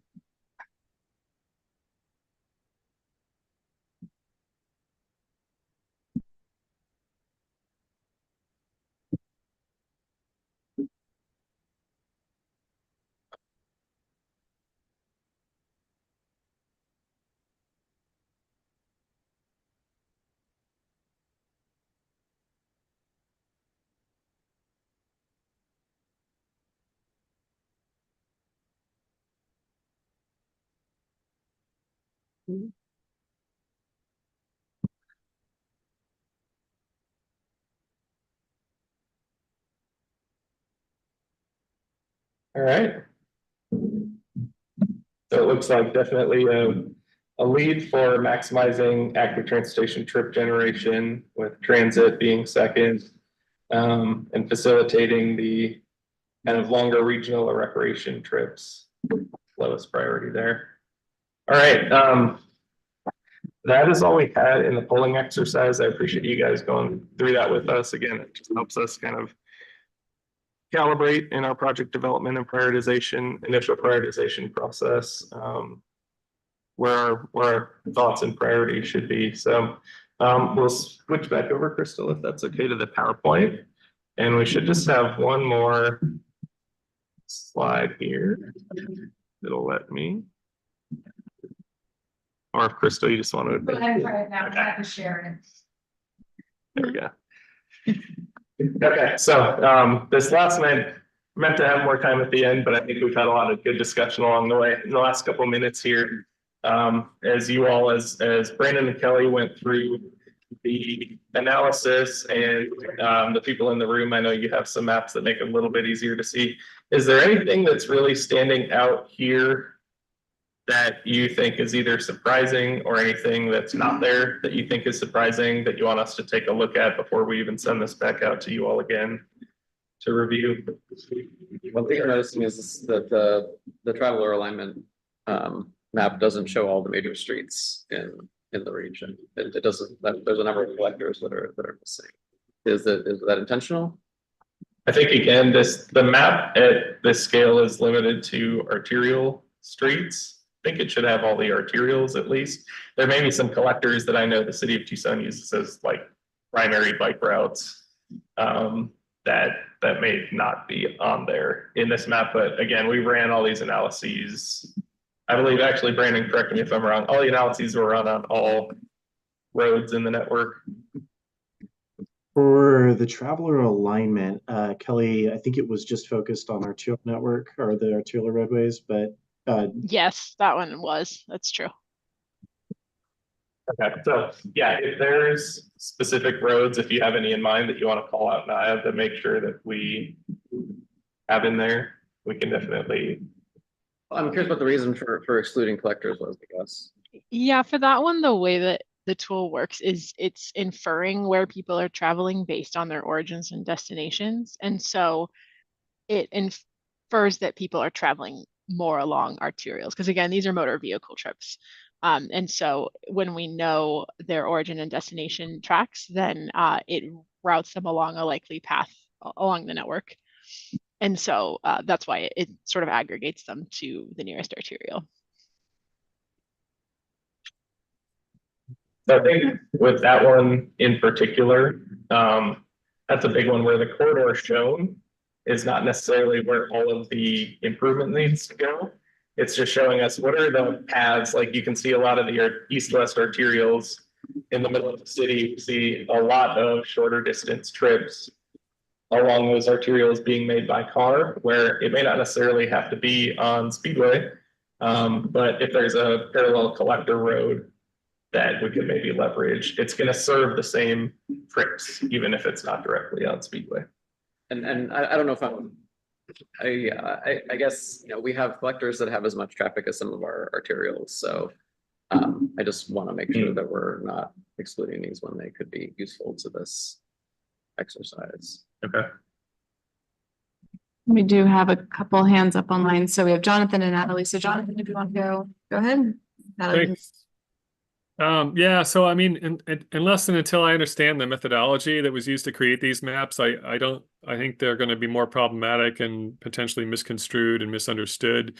I mean, at the very least, the map on the left is going to show folks where we need to put better bike or pedestrian facilities where it's dark blue, which is not necessarily what you're trying to convey, obviously. And then on the right, you know, I don't even know how you, I mean, I don't understand how you predicted active trip potential. And again, it sort of highlights certain areas where you think that may be higher, but it again excludes, you know, potentially other areas where there may be on a much smaller, you know, sub-regional basis, a lot more opportunities for active